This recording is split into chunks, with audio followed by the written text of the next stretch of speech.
Welcome to my channel of Musical Madness. Thank you for stopping by. On today's first episode, I will be honoring one of the greatest acts in the history of recorded music, the Everly Brothers, with a countdown of their 10, in my opinion, most underrated and overlooked songs they've ever done. In no particular order, here we go.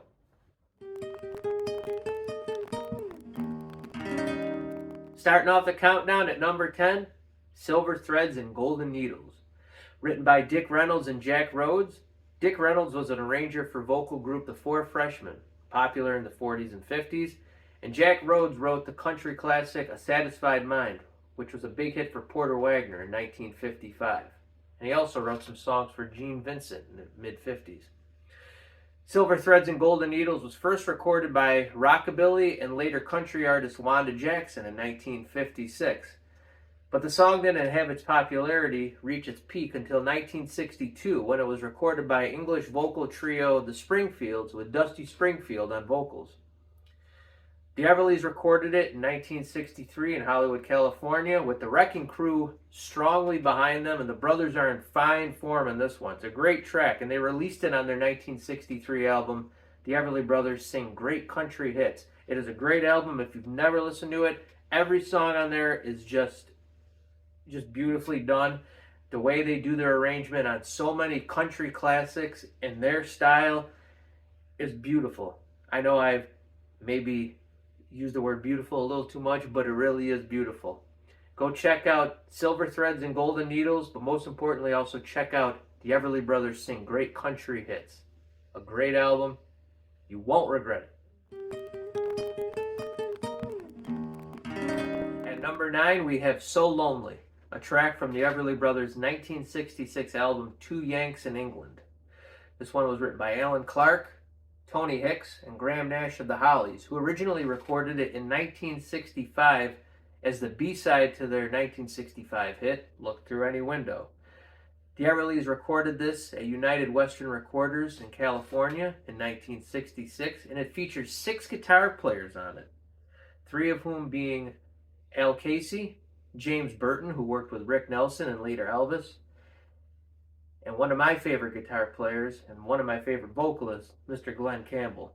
It also featured Jim Gordon on drums, who would later play with Eric Clapton and Derek and the Dominos, Terry Slater, the Everly Brothers bass player who toured with them, and also Don Randy and Billy Liebert on keyboards. It's a great record. It's a great song. It was never released as a single. It was just on the Two Yanks in England album. And I really do believe you should check this one out. It's got some great guitar work, great drumming, and the brothers sound phenomenal. Check out So Lonely from Two Yanks in England. Okay, coming in at number 8, The Price of Love, written by the Everly Brothers. It was released as a single in May 1965.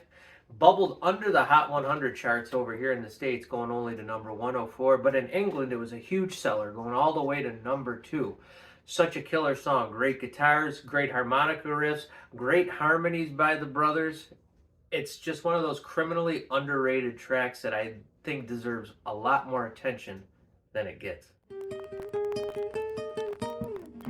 And at number 7, another track from their 1966 album Two Yanks in England, The Collector. This song was written by the Everlys with Sonny Curtis.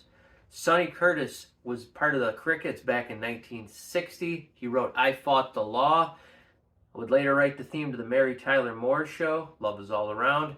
And in 1961, he wrote Walk Right Back, which is a huge hit for the Everly Brothers. It's a great song, great harmonies in this one as well. Nice Baroque pop type arrangement, some great guitar work in there. Just a very crisp, clean recording that for some reason just gets often ignored. If you've never heard it before, go check it out, The Collector. It's a really beautiful song. Number 6, So How Come No One Loves Me? A great composition written by Felice and Boudleaux Bryant, who wrote a number of hits for the Everly Brothers, including Bye Bye Love, Wake Up Little Susie, All I Have to Do Is Dream. The list goes on and on. This is a great album track. It was released in 1960 on a date with the Everly Brothers album. and was also recorded for a live broadcast by the Beatles in July 1963 called Pop Go the Beatles, with George Harrison singing lead, accompanied by Paul McCartney and John Lennon providing the harmonies. It's a great song, both tracks. If you listen to the Beatles track, it stays very faithful to the original of what the Everly Brothers do. And the Everly Brothers rendition, it's just an exquisite piece of writing. It's a great little ditty. It's not even that long of a track, but if you've never heard it before, go check it out. So How Come No One Loves Me?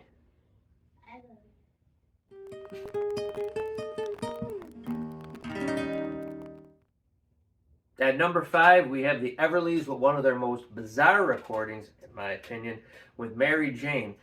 It was written by the group's bass player Terry Slater.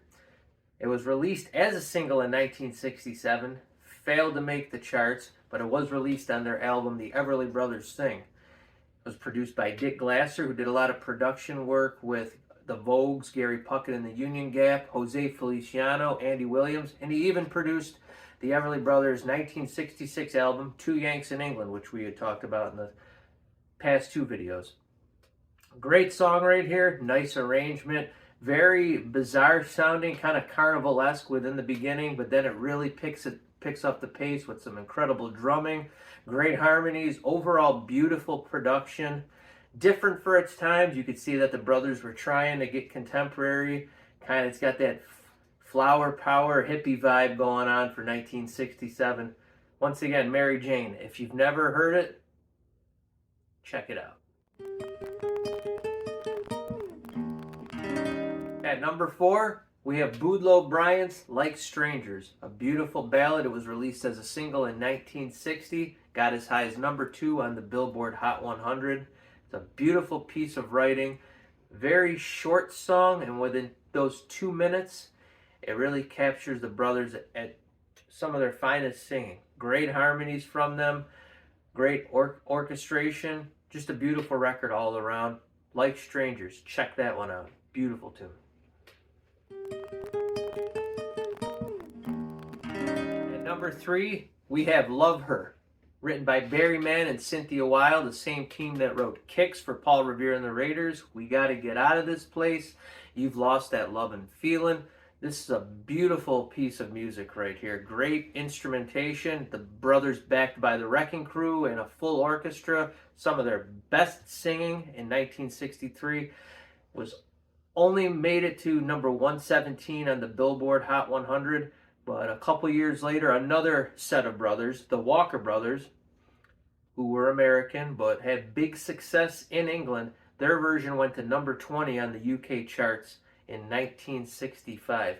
Both versions, if you want to check them out, both great. The Walker Brothers version stays true to the Everly Brothers version in terms of instrumentation. Great vocals on both recordings. Check out Love Her.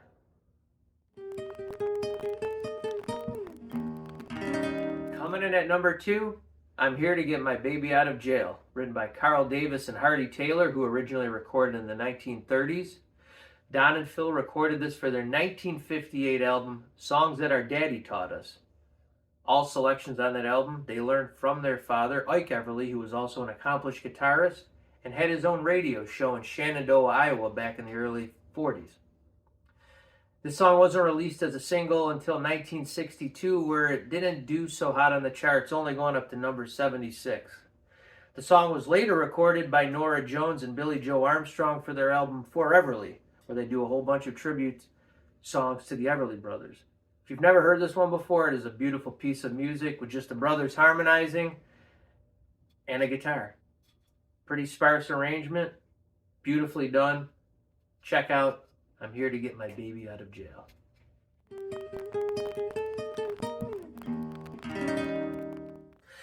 And last but not least, at number 1, one of the brothers' most beautiful records ever created, Don't Ask Me to Be Friends. Written by Jerry Goffin and Jack Keller. This song peaked at number 48 on the Billboard Hot 100 in 1962. It really captures the beauty of the brothers' voices. The instrumentation is just exquisite. It is really a beautiful piece of pop music.